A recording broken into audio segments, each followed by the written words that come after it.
Braći i sestri, se radujem da možem ova pretpadna da budem so vas. Navistina mi je drago da povtorno, posle podolgo vreme, gi vidim vaše dragi lica i da zajednički go hvalim i slavime Boga.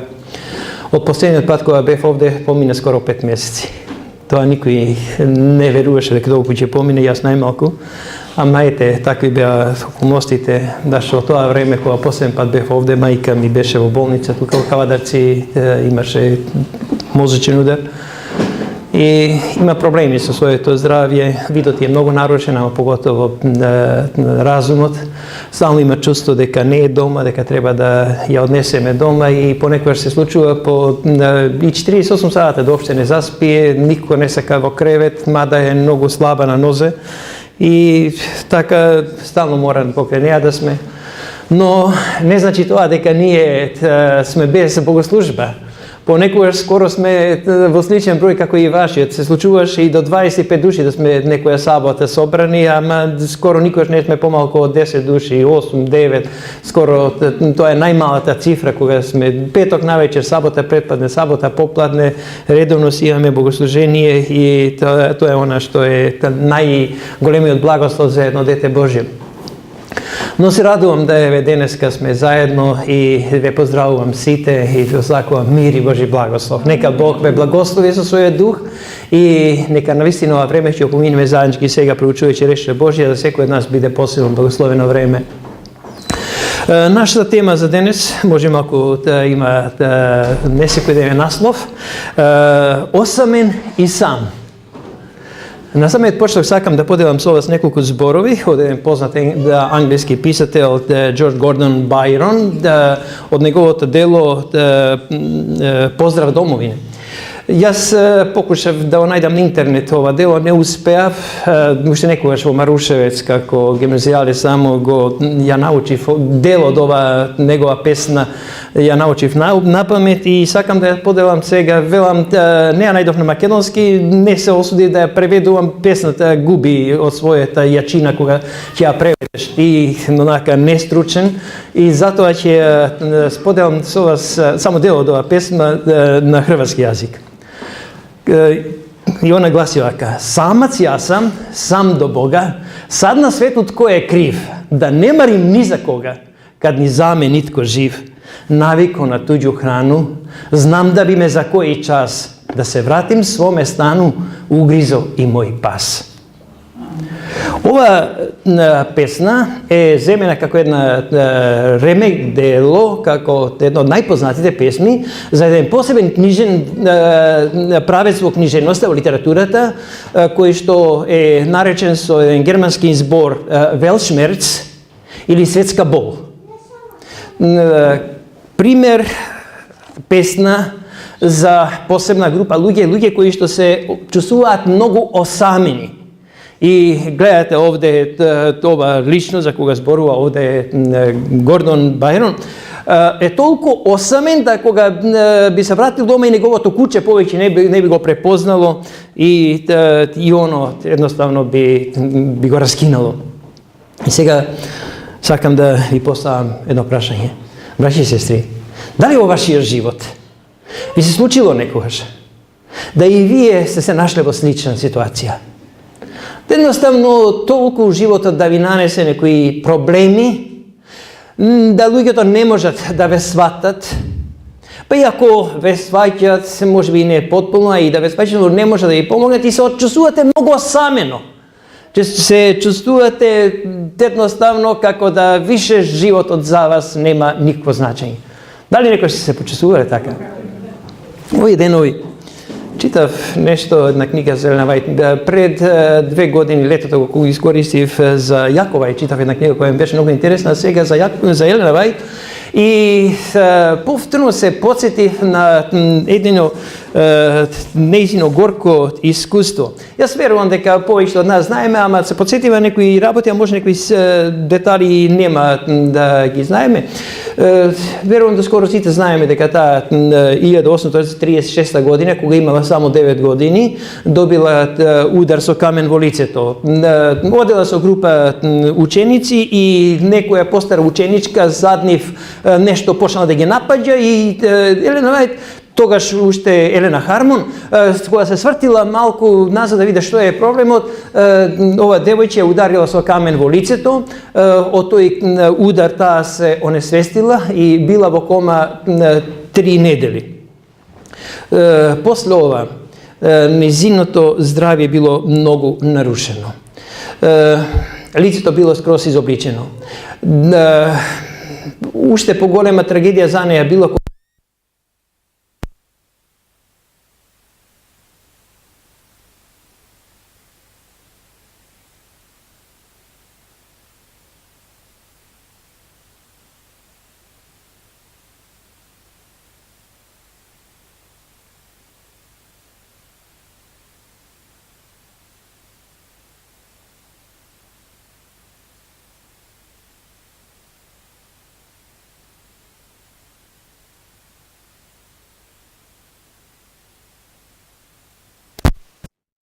проблеми со дишните органи, кои што ќе ја пратат, покачват поради таа таму премногу изгубила крв и оставила тоа проблеми на незините дишни патишта, да таа болест ја прати скоро целиот живот ќе задава проблеми. Лекарите, кога ја гледале и незините пријатели, едноставно мисле дека таа многу наскоро ќе умре од болест која што они ја нарекувале сушица. Сите овие проблеми што ги спомнав, едноставно ги одзимале радоста во животот. Више, како што реков, не била способна за училиште. Единствено од нејзин учител била нејзината мајка, нејзината лабораторија била природата. За едно така осамено, обесхрабрено девојче, единствена надеж било тоа време кога отишла на проповедите на познатиот проповедник во тоа време, Вилијам Милер, кој што посебно проповедал за скорото Христово доаѓање. Меѓутоа, додека од една страна се нашла многу охрабрена, од друга страна и многу разочарана. Затоа што почнала да се плаши од близината на Христовото доаѓање, затоа што мислела дека не е доволно добра, па да може да биде спасена, и тоа и вревала многу голем страх. Така таа почнала тајно да пати и била многу разочарана. Меѓутоа, колку тоа време ја охрабрува со 2 сна кои таа ги сонила. Во првиот сон таа имала прилика да го посети небесниот храм, но посебен печаток оставила на неа вториот сон, во кој што таа лично се сретнала со Исус. И Исус со насмевка едноставно ја додирнал, ја заградил и едноставно ја рекол: не плаши се. И таа од тогаш почнала поинаква слика да има за Бога. Исус и бил низин пријател и Бога го гледала преку Исуса. Она што Бог го направи за нас преку Исуса. И во таа визија, во тој сон, Исус и даде на зебена врвца символ на незината вера, толку ја охрабрил да на вистина тоа била една голема прекретница во незиниот живот. Тогаш мајка ја одвела кај старешината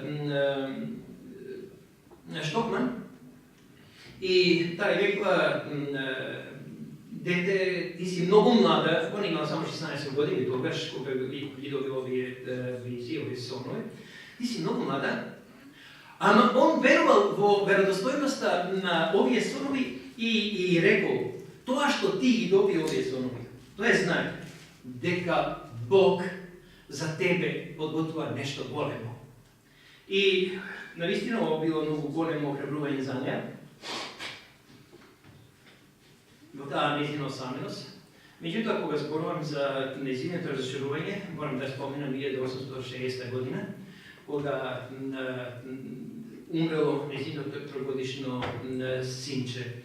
Покасно, 3 години покасно, 1863 година, ќе умре и незиниот првенец Хенри. Јас нешто пред малку со малите спомнав за тоа. Меѓутоа, тоа не било толку трагично, затоа што однапред Бог го подготвил и таа надеж во воскресението, вечниот живот, некого храбрило едино такова што неговите родители научи не да стасува, им бил десна рака, им бил помошник, меѓутоа од друга страна да се помирил со смртта и знае дека ќе биде решено сите тие проблеми кои не чекаат нас на земјата, поготово пошто очекували Исус скоро да дојде, па дека нема да мора да помине преку сетните зла.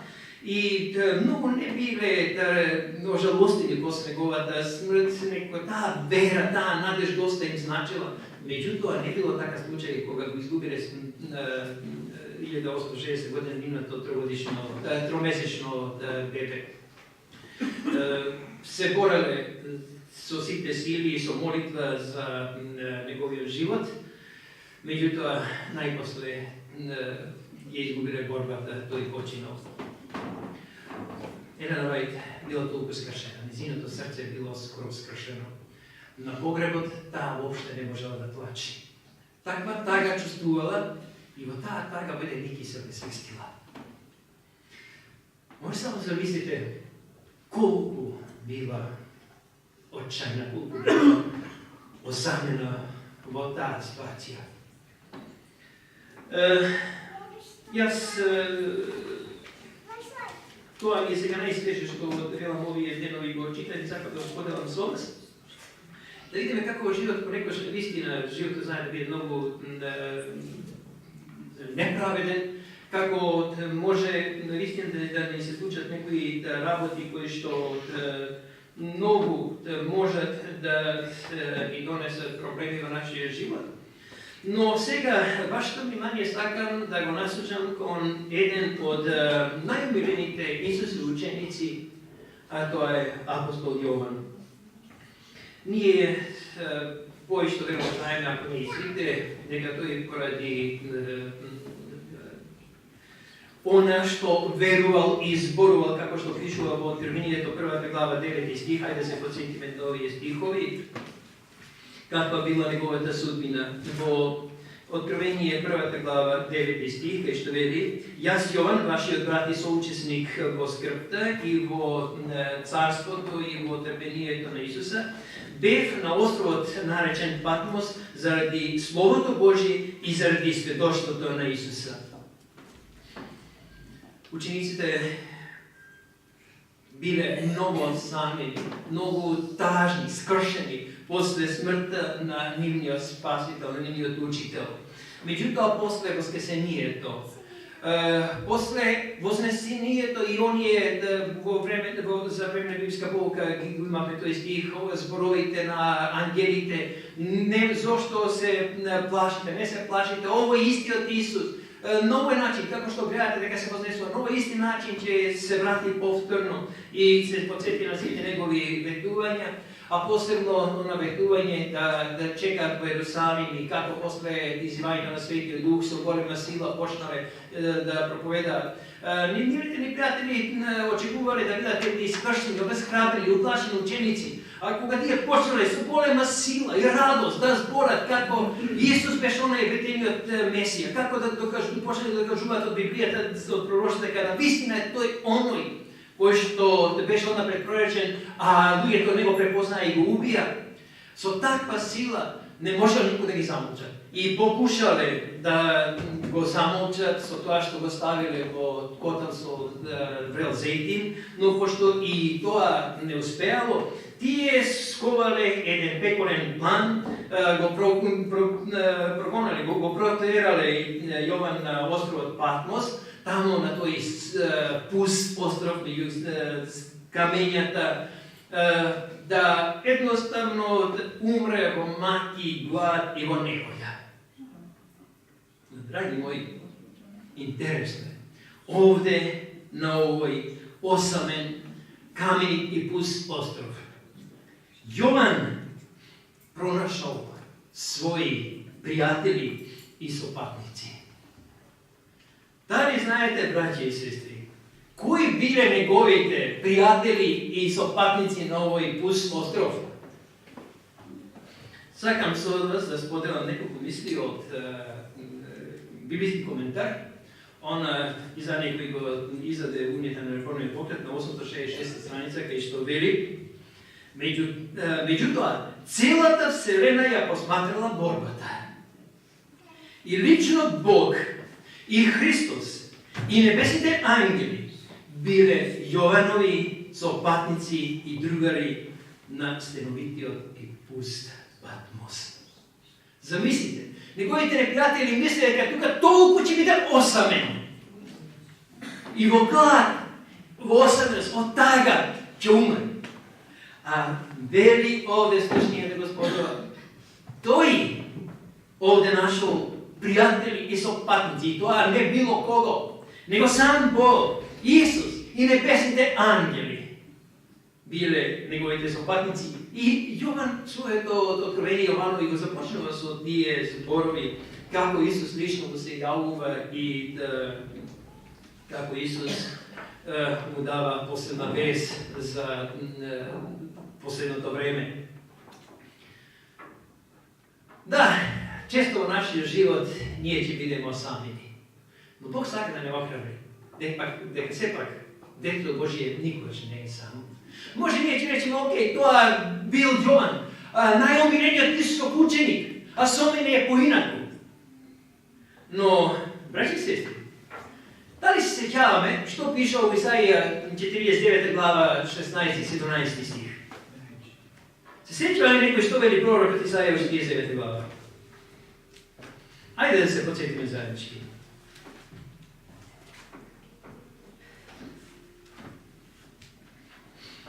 В 49 глава може да читаме од 13 стих. Радувајте се небеса и веселите се земјо, воскликнувајте од радост гори, зашто Господ го утеши својот народ и ги помилува своите страдалници. А Сион велеше, ме остави Господ, Бог ме заборави. Брати и сестра, дали некој си почувствувал дека си осамен, дека и Бог едноставно те заборави? Дали сте се почувствували некој такво нешто? Верувам дека често ни случувало во помала или поголема доза да се почувствуваме така осамени, напуштени. Ама гледај како Исус овде не храбри. Може ли жената да го заборави породот свој и да не се смилува на чедото на утробата своја? Ако га и би го заборавила, јас тебе нема да те заборавам. Ете, на своите дланки сум те вежал, твоите зидишта секогаш се пред мене. Какво охрабрување ме овде од Бога. Никогаш Божјото дете не е само. Може би некогаш неговите натажните очи не ги гледаат Божите ангели, како што тоа било случај со оние 20 патници на патот за Емаус, кога не го препознали Исус кој водел со нив. Може би некогаш со нашите очи не го примитуваме Божјето присуство во нашиот живот. Но ако ние тоа не го примитуваме, не значи дека Бог не е со нас, дека Бог не гледа и дека Бог не е заинтересиран за тебе и за мене. Јас сакам сега да споменам и за една друга особа, која што во еден миг била доста осамена и разочарана. Особа за која што уште пред да се роди, ангелот Гавриил потврдува дека тој ќе биде голем меѓу луѓето. Кој бил тој? Некој за кого сам Исус ќе каже дека е најголем меѓу родените меѓу од жена. Јован Крстител. Некој кој што лично од Бога, кога ќе го крсти Исус, лично ќе ги слушне зборовите, ова е синот мој љубезен кој е по мојата воља, не го слушајте го. И слушајте се. Оној за кого однапред Бог кажа дека ќе биде голем меѓу луѓето. Оној за кого лично Исус каже дека е најголем меѓу родените жени, кој што лично од Бога ги слушна зборовите дека ова е Исус. Во еден миг, кога се нашол во затворот, не разбирајќи зошто Исус дозволува тој тамо да остане во затворот, тој почнал да се сомнева. И читаме во Мати 11 глава 3 стих, тој праќа своји ученици, своја делегација кај Исуса со едно прашање.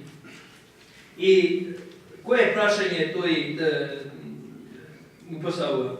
Матей, јас ги он, извините, Матей 11 глава 3 стих. И му рече, ти ли си оној што треба да дојде или да чекаме друг? После сето ова повтора, да не се повторувам, тој се посомневал во Исуса. Се посомневал дека е тој навистина оној ветениот Месија. Толку бил осамен да се посомневал дека е Бог со него, дека Исус вистинскиот Месија, зашто ако е Исус вистинскиот Месија, Исус нема да дозволи да така заврши неговиот живот. И навистина и ова е еден пример како и ние понекогаш се наоѓаме во така некоја ситуација, понекогаш кога не разбираме зошто ни се случуваат некои случаи во животот, некои настани, и ние понекогаш почнуваме да се обесхрабруваме, да мислиме како сме сами, дека Бог не е повеќе со нас, дека едноставно, ако е Бог со нас, не би требало да ми се случи ова, не би требало да ми се случи она. И ајде да прочитаме нешто од Копнеж на вековите во врска со Јован, да се поучиме и да се охрабриме од овие зборови. На 192 страница во Копнежот вели: на пророкот од пустината сето ова му се чинело тајна, која ја надминувала неговата моќ на сваќање. Тајна. Едноставно не сваќаш зошто тоа ти се случува. И во тој миг можеш да се обесхрабриш. Или имало мигови кога неговиот дух го мачеле шепотењата на лошите духови, а над него се надбивала сенка на страшна бојазливост. Еве, тоа може да му се случи чак и на Јован Крстителот. Ако на него може и нам да ни се случи. И тоа е поука за нас, да мораме секогаш да бидеме будни. Затоа секоја ситница сатаната може да ја искористи и да ни шепоти, да не обесхрабрува, да не плаши, да губиме нашата вера и нашата доверба во Бога, не би ја одвел нашата душа од изворот на животот. Но, праши се, што мисли, зошто е Бог тоа го дозволи, зошто Исус не се вмешал да Јован биде ослободен од затворот? Ајде да прочитаме Јован од Копнеж на 201 страница. Исус не посредувал да го избави своја слуга, знаел дека Јован ќе ја издржи пробата, но дали е тоа единствена причина? Спасителот радови дошол кај Јована со своето присуство, го осетни мракот во затворот. Меѓутоа немал намера да ја стави во опасност сопствената мисија. Радов би го ослободил својот верен слуга. Но заради јадници, заради мене и тебе, што во идните години ќе мора да појдат од затвор во смрт, Јован морал да ја испие чашата на маченичка смрт. Кога Христовите следбеници ќе умираат во самици или ќе гинат од мачеви и од справи за мачење или од ломачи, привремено напуштени од Бога и оставени од луѓето, како потпора на нивните срца ќе биде помислата дека Јован Крстителот, за чија што верност посведечил и сам Бог, поминал низ слично искуство. Еве што ни вели овде слушањето, Господа. Едноставно, Исус радо би му помогнал, но прво тој знаел дека Јован ќе издржи спробата, а од друга страна би ја ставил да опасува својата мисија, но и друг план имал. Кога ќе се сетиме на праведниот Јов, за кого и сам Бог вели дека бил најправеден, а знаеме како искуство доживел, кога ќе се сетиме за човекот за кој што Исус вели дека е најголем од родените меѓу жени, а знаеме и како тој го заврши својот живот, ако и ние се најдеме во некоја слична ситуација, да имаме доверба во нашиот Бог. Како што вели во Копнежот на 202 страница, дека Бог никогаш не ги води поинако нашите животи, како и ние самите што ги избрани да ги води, кога би може од почетокот да го видиме крајот, кога би може да сватиме каква славна намера има Бог со тоа. И друго, вели од сите дарови кои Бог може да ни даде, с кои не сака дарови?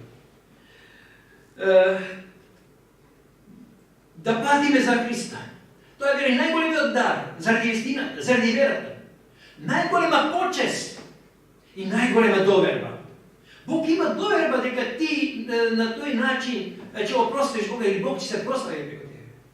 Бог тебе те ти дал чест, а не некој друг, затоа што има доверба во тебе.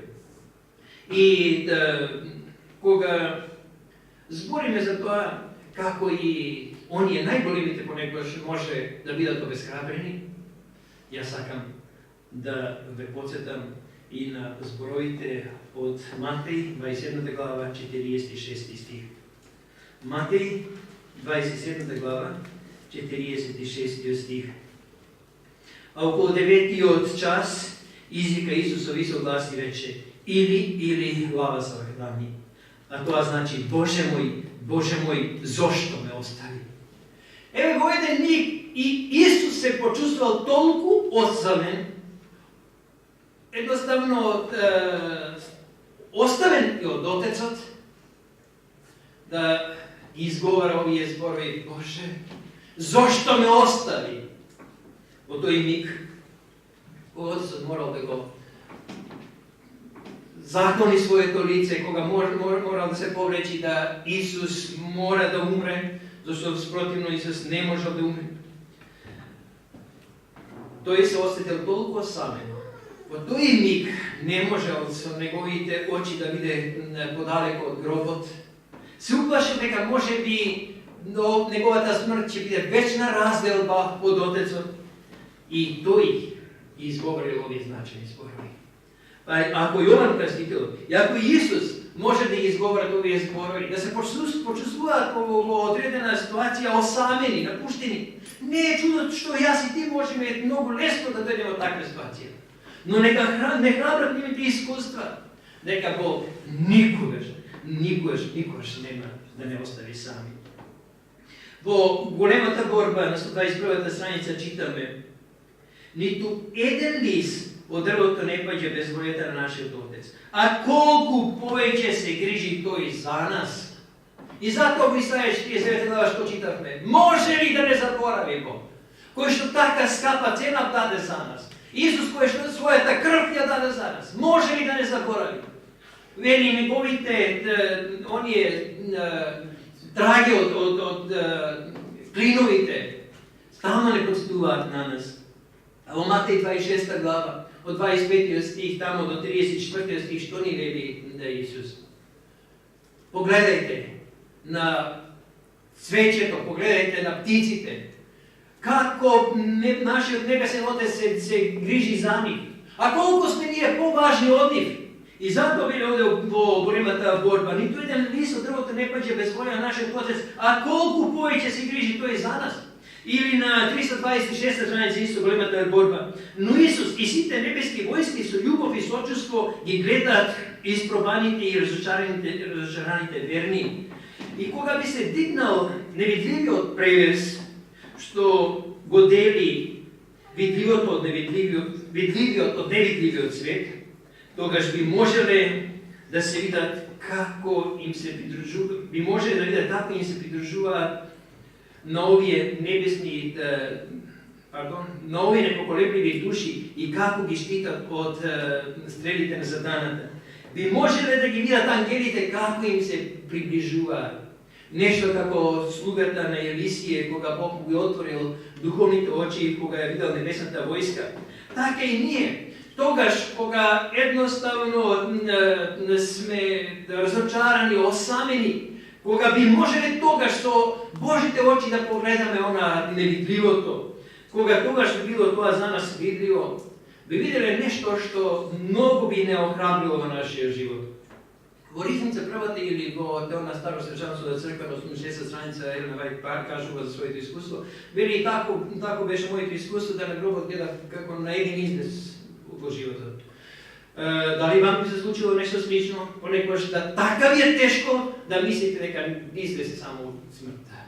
Нема излез. И во следната визија која таа имала, преку ангел го моли Бога, ако треба да биде многу потесно поврзана со Бога, како Бог би избавил Божите ангели се мочни и да тие избават од сите тие искушенија со кои што таа се соочувала и внатре во меѓу Божиот народ и од надвор. И да Бог тогаш и ги отворил духовните очи, да може да го биде она невидливото. Да види колку пати непријателот сакал да ја спречи да не стигне на некое место кај што таа сакала да стигне, или колко пъти сакали да я убие, а како ангелите Божи на прекрасен начин ја сочували и како сето тоа се случувало поради незината интерес за Божјата сват, вели таа се почувствувала толку охрабрена, ама исто така и укорена поради недостаток на доверба во Бога. Да, речи сестри, Божите ангели секојаш покрај нас.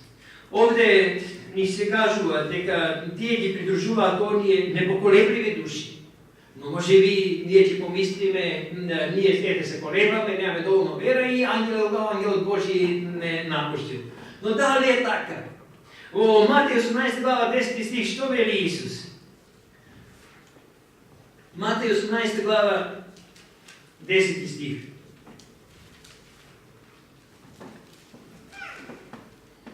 Гледајте, да не презете еден од овие мали, зашто и велам, нивните ангели на небесата секогаш го гледат лицето на мојот Отец небесен.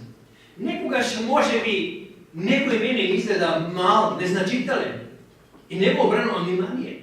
Ама за Бога нема никој кој што е мал и кој што не заслужува да ангелот Божи биде со него. И ако ние некого обесхрабриме, ние струшно сработиме против ангелот него кој што е тука да го охрабри. И затоа да веруваме дека навистина Божите ангели се секогаш покрај нас и секогаш се спремни да ни помогнат, да не охрабрат, да не заштитат. Во дали беше тоа копнежот? Големата борба, на 449 страница читаме. Секој Христов следбеник има свој ангел чувар. Овие небесни чувари ги штитат праведните од силата на лукавиот. Секој Божи дете, па и ти, драги мои брати и сестри, и имаш свој ангел чувар. А гледате во Копнеш на 457 страница што видите. Немојте да помислите дека сте напуштени и осамени. Ако вашата болка не трогнала ниту една чувствителна струна на некое срце на земјата, гледајте во мене и живејте. Исаја 54:10. Планини ќе се помесат и ридови ќе се разнишат. Но мојата милост нема да остави од тебе и заветот на мојот мир нема да се разниша, вели Господ, кој те верува. Немојте да помислите дека сте напуштени и осамени. Може ние да го забравиме, може ние да го напуштиме кога, но не може да се случи Бог да не напушти нас. Во Езекијал 34 глава 15 и 16 стих читаме. Книга на пророкот Езекијал 34 глава. Прекрасна една слика овде. Моите овци јас ќе ги пасам и ќе ги одмарам, вели Господ Бог. Изгубена ќе најдам, истерана ќе вратам, ранета ќе пребијам и болна ќе излекувам, зебелена и бујна ќе исчистам и ќе ги пасам со правда. Гледате што вели овде. Можда јас наликувам на една ранета овца, но Бог вели ќе пребијам, ќе залечам, јас се грижам за неа. Колку се тоа охрабрителни зборови, а во Копнешот 300 страница вели, тој идеја на тебе, Божје дете, кој се тресиш. Дали си во искушение, тој ќе те ослободи. Дали си слаб, тој ќе те засили. Дали не знаеш, тој ќе те просвети. Дали си ранет, тој ќе те исцели. Зар не се овие прекрасни зборови? На крај сакам уште еден цитат да прочитам од Патот кон Христа на 71-та страница, кај што вели: Небесниот Отец нежно бдее над сите, па и над тебе и над мене. Над луѓето кои одат по својата секојдневна работа и над оние кои се молат и над оние кои навечер одат на починка и над оние кои стануваат наутро. На богатиот кој се гоштава во својата палата, но и на сиромавиот кој ги собира своите деца околу скудната трпеза. Нема пролеана солза, што Бог не ја видел. Нема насмевка, што тој не ја забележал. О, кога наполно би верувале во тоа, би се ослободиле од сите грижи. Нашиот живот не би бил полн со толку разжалување како што е сега. Јас би рекол, не би биле никогаш осамени како што сме се чувствувале понекогаш во минатото, само кога ги верувале во тоа. Зошто сите наши грижи, и манички и големи, би му ги предале во рацете на Бога, кого не го збунува нито мноштво, ниту го преоптеретува нито тежина. Тогаш ние би уживали душевен мир, što мнозина вече долго не го почувствували.